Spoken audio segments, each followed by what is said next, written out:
And in terms of our guest, so US Bank is the fifth largest bank in the United States of America with a proven track record in innovation.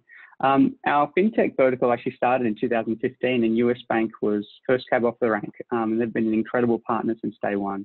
Through their innovation champions, Doug Nelson and David Ness, who are respectively the SVP and VP of Innovation and Research Development, they've been highly involved in the ecosystem, embracing new technologies, partnering with fintechs, and indeed their fellow corporate partners.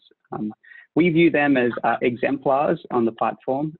They've got amazing internal alignments and best practices for advancing the innovation agenda and really contributing in a big way to the open innovation ecosystem. For instance, sharing best practices and learnings with their corporate partners for working with startups, helping other partners get the most from the platform, and even sharing tech trends and other startups who they're working with corporate partners.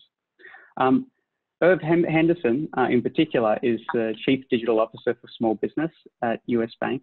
He's got responsibility for driving the One US Bank digital strategy for small business customers. And of course, given the crisis at the moment, what he's doing is more relevant than ever.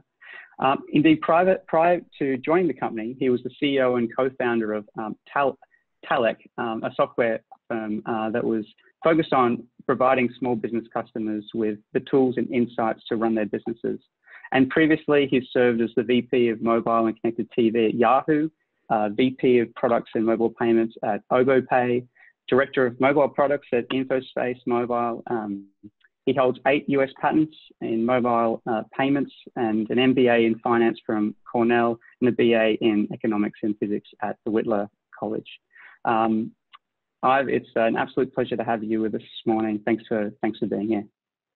Thank you, Simon.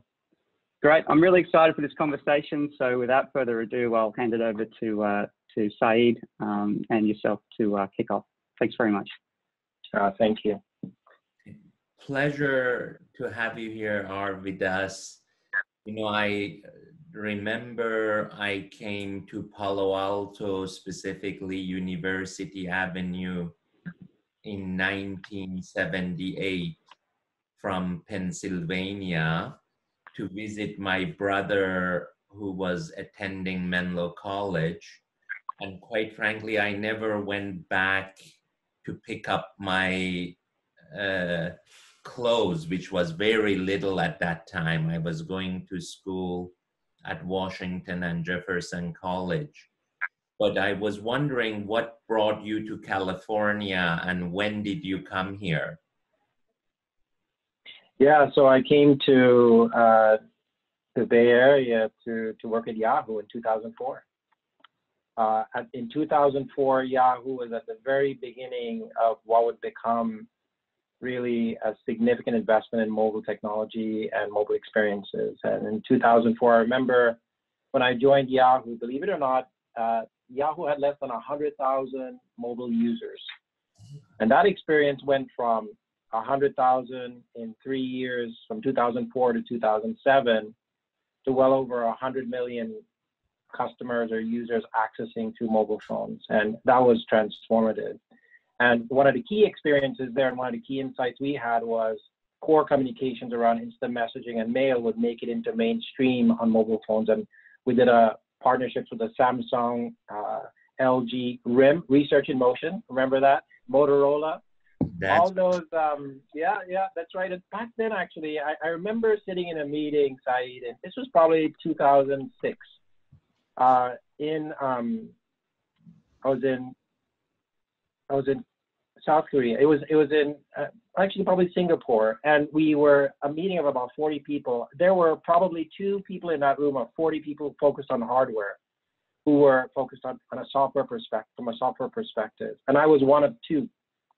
And that was really, for me, the mental model there was this was going to be, we were at the very beginning of this flip in terms of how software would become the core engine to run mobile devices. So yeah, 2004, I started my journey here in the Valley. And yeah, it's been an exciting time to be here, obviously.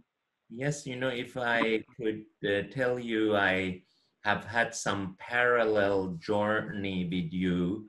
we were very lucky to invest early in PayPal. I think it was less than 5 people when Peter Thiel joined us in our little office building in Palo Alto.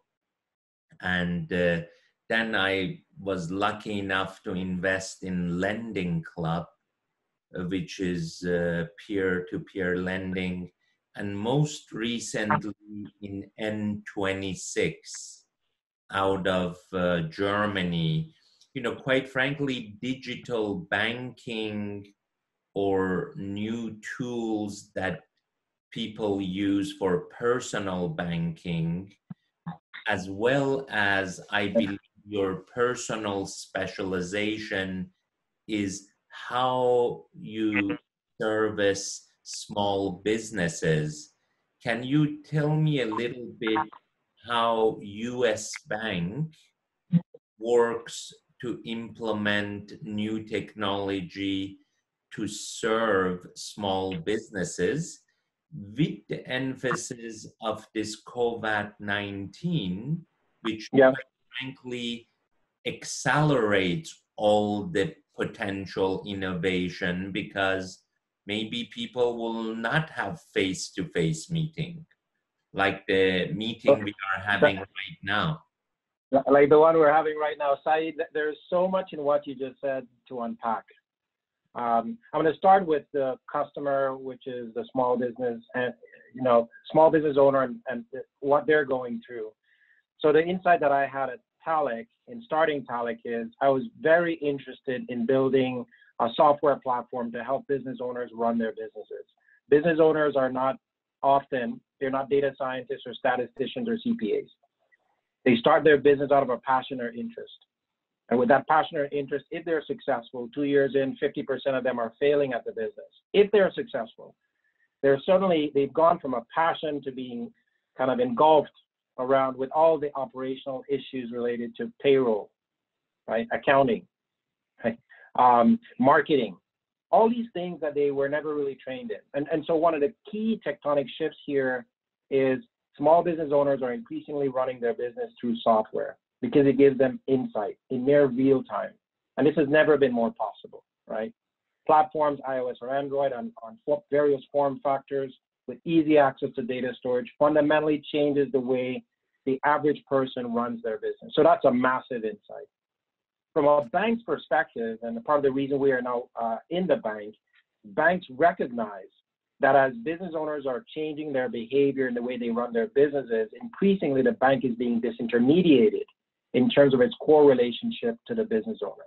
Business owners are running their business through software tools and increasingly accessing the financial tools that they need, lending, credit cards, to other sources, and not even going into the bank. And so I think the fact that talech is a part of US Bank is an acknowledgement that the bank, in terms of its relevance and its, you know, kind of staying in the core operating kind of mode for the business owner, needs to be closer to what's happening.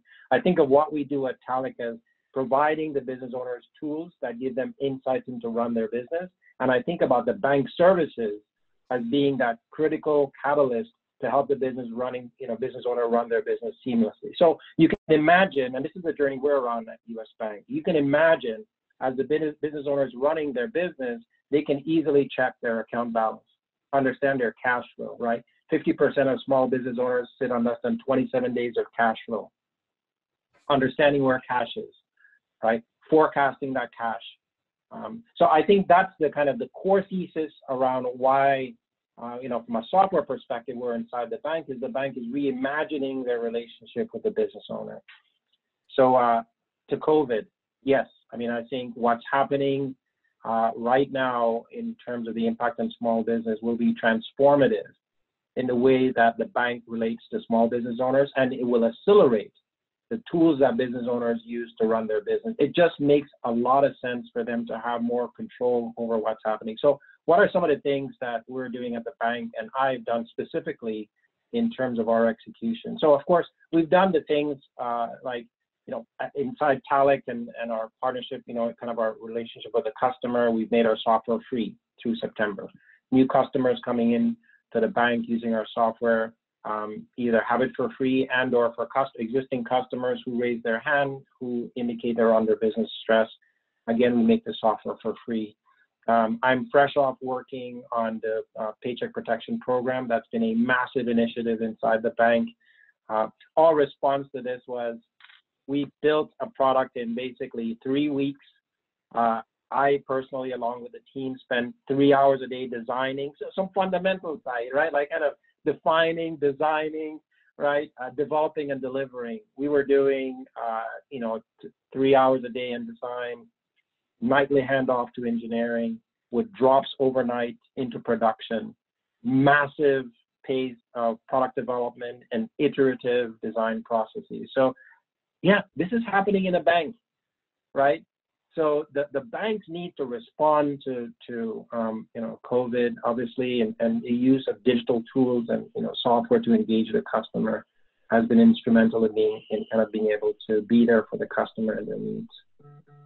Yeah, if I can mention to you, I am, mid-sized company, about 280 people in California. We were budgeting to grow 30% this year, like we did last year. And then suddenly this COVID-19 hits. And again, I consider myself a mature businessman.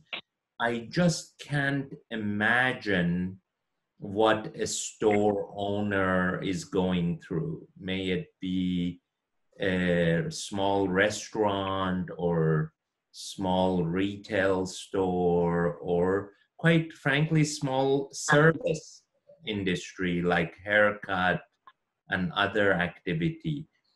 Are you, what is your crystal ball says?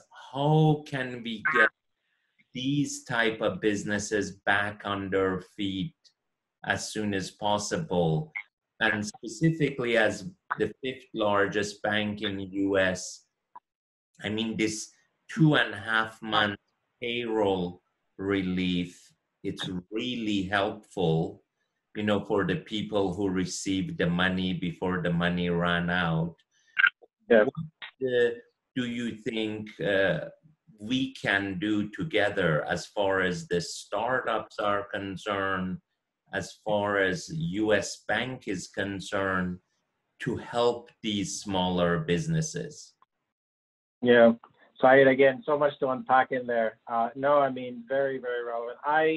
Over the last 3 weeks, I've personally been in conversations with small business owners. We've reached out as a company, reached out to many small business owners. There's some compelling stories of entrepreneurs being creative, right? We have multiple customers. Certainly a trend that we see is the local cafe turning into a grocery store, right? These are just entrepreneurs being creative, Saeed, because they know they have the wholesale side of it. They're having eggs and milk being delivered into their store, and they're expanding that to be able to serve the local neighborhood. I have one customer. There's one customer in Gig Harbor, Washington, with multiple locations, a whiskey manufacturing that's completely converted into hand sanitizer manufacturing. So you see that, yeah, powerful. You see that level of creativity in the way that small businesses are turning, kind of changing their, the way they deliver their business. But I think, so one of the things that we're doing inside the bank right now is we're beginning to think through, there are the obvious tactical things we need to do, which is giving our customers relief. Whatever gives them more cash flow, right? Those are things that we can do and are doing. One of the things that I'm beginning to focus on, though, I'm trying to reimagine what it would be like as businesses begin to turn to, to do business again, right? As we go through this gradual process, and it'll probably be uneven in the absence of a vaccine, in the absence of proper, testing, and maybe in the absence of effective tracing. So, imagine we're going to have some starts and stops in the process. What we're thinking about is business owners may shift. For example, if you take the retail space, retail could be reimagined in terms of smaller footprint and real estate. right? If you think about kind of retail, particularly around unique, unique builds, whether it's fashion or some, the makers building things at home and looking for, smaller warehouses to showcase their products on social media or distribution. So reimagining distribution from a retail perspective. Given the levels of unemployment, you can also imagine that a number of people become quite creative in the kinds of services they build. And for restaurants, I mean, there's the obvious order ahead experience, but you can imagine a significant expansion in virtual kitchens, right? You can imagine hyper-local experiences where people who are passionate, remember, entrepreneurs and business owners start from a passion. You can imagine hyper-local experiences where business owners who are into the restaurant space maybe convert those spaces into less footprint on real estate, but maybe they service more a local flavor, and they become more distributed, specialized list of people who are engaging in supporting that business owner. I'm imagining a world after we're no longer running out of flour and sugar, right? Where we're no longer baking and cooking at home, and we return to some sense of normalcy. But my meta observations on these things is that I don't see the new normal. I don't see normal being the old normal. Particularly and there are some lessons you can learn if you look at what's happening in Wuhan province right now in terms of their return to normal, what's happening in Singapore and Southeast Asia, South Korea. I think you already have some of the 6-9 month kind of indications of how things could unfold. But I do think we're looking at retail a little bit differently, retail and restaurants. I think particularly for the small business owner, I do see a different way of operating. And so from the bank's perspective, we are even now beginning to think through things like accelerating online ordering investments, right? Accelerating booking. The virtual booking will become more important. Thinking about contactless payment in a more meaningful way, in a more distributed way. But these are all a reimagining of how small business owners are relating to their clients on a go-forward basis. Yeah, and I believe, omni-channel has been used, and for a long time, but I believe you ordering online and picking up at the door will be very, very big part of retail. And, just to share some news with you, last Thursday, I had a Fireside Chat with Mayor Park of Seoul, Korea. Even though he has less than 2 or 3 cases per day in a 10 million people city, he also shows what you said, that the old normal we will never go back to. And we just have to get used to a new normal, new way of shopping, new way of eating in the restaurant at a little bit of a social distance.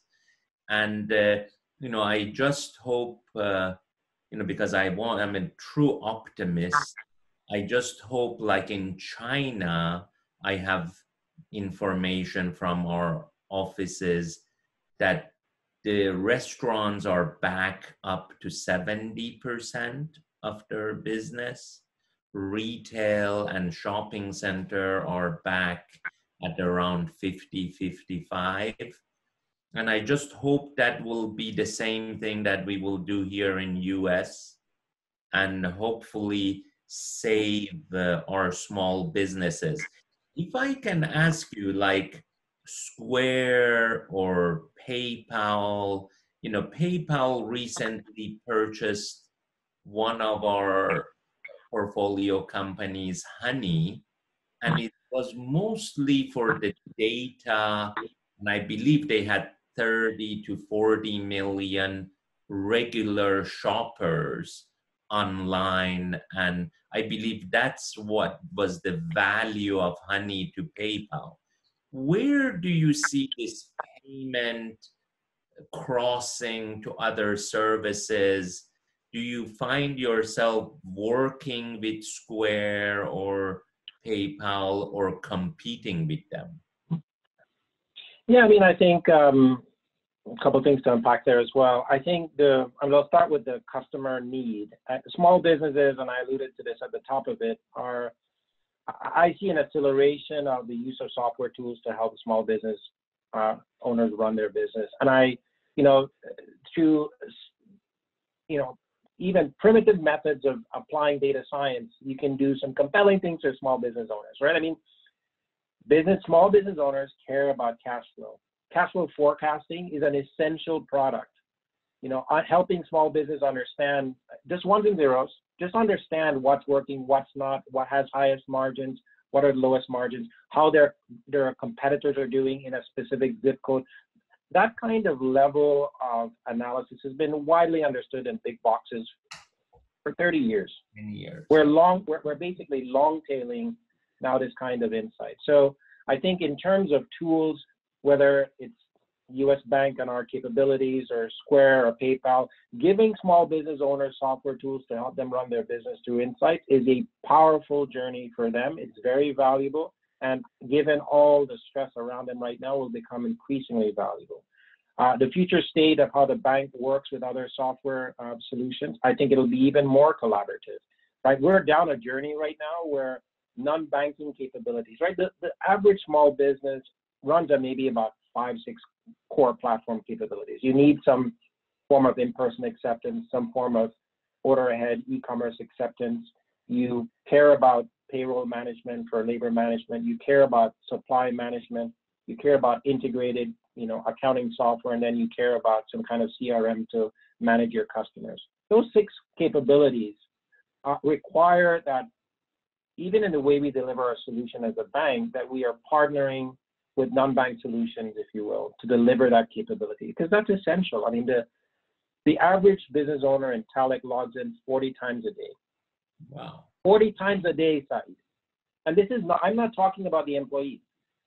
The reason this matters is because they're truly running their business through the software. And that level of engagement, as you deliver, if you think about this conversation accelerated, if you deliver data insights, a compelling reason why the business owner comes back to looking is to figure out how to run their business. They probably should make that particular payment earlier for cash flow reasons, or they probably shouldn't, or they can forecast their cash. So I think this more automated future, if you will, where the business owner is looking at the software tools they're using for insights, it's going to be mission critical for running the business. And from a bank's perspective, we see this. We see providing tools to run the business as really a critical part of how we remain engaged with that customer. I imagine a future of proactively pre-qualifying a customer. We know enough of the data, and so we should be able to say, Saeed, you are pre-qualified for 100,000 working capital. We should be able to go a step further and make that entire working capital experience completely elastic. In January, we offer you 100,000. In October, we offer you 50,000. Why? Because your business is cyclical, and we know your cash flow forecasting, but that should be transparent to you. Those are easy. I mean, that's the future we imagine, where the software tools are working in concert with the bank capabilities to bring a real compelling experience to the business owner. And by the way, all that I'm describing right now become even more critical in the future, which is right now. I think COVID-19 has brought business owners to this place where efficiency around the way they run their business become real critical for cash preservation. And I see an acceleration of these capabilities. Before I open it up to questions from audience, I wanted to ask you that, unfortunately, the airline industry and the hotel industry, I believe, have suffered the most and will have a longer recovery than maybe following with non-essential retail. We work very closely with number of department store. But I was wondering, in a macro sense, how do you feel the banking world or the financial world will weather through this crazy time we are living? Yeah, no, I think I would add to the airline industry and the hotel industry, the entertainment industry, concerts, all of that it's gonna be a very long haul back to a new normal. Because I also think in the context of hotel and the airline industry, I think business travel, I think we now realize that, and this is going to be more mainstream beyond the tech companies that have been doing it for years, that this notion of kind of having this hybrid model of in-person and virtual actually is quite efficient and works. And so it changes the way even you hire. You don't need to be in Palo Alto. You could be anywhere. And I think that's an acceleration in terms of the labor pool and the way we think about geography and where, you know, talent comes from. So that's a whole other conversation, Saeed.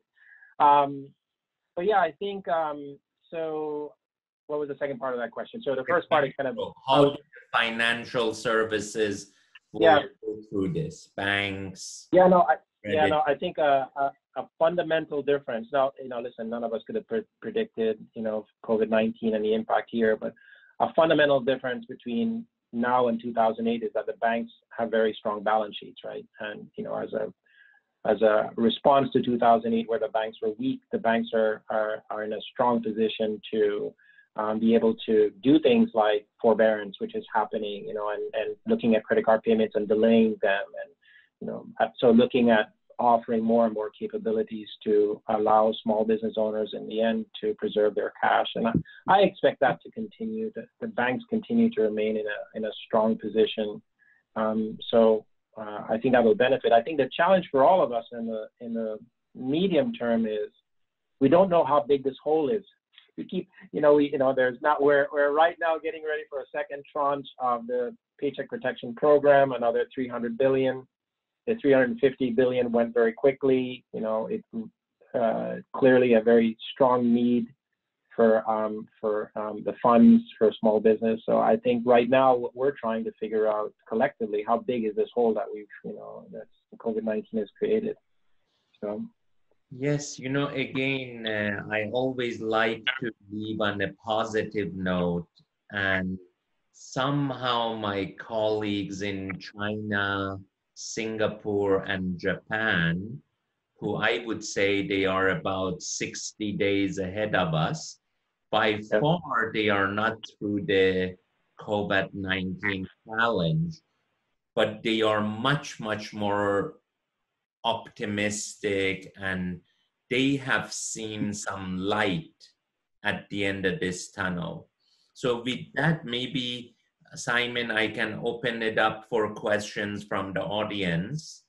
And again, it's great having you here with us. I really appreciate it. Well, thank you. Yeah, this has been fantastic, and we've had a lot of really good questions.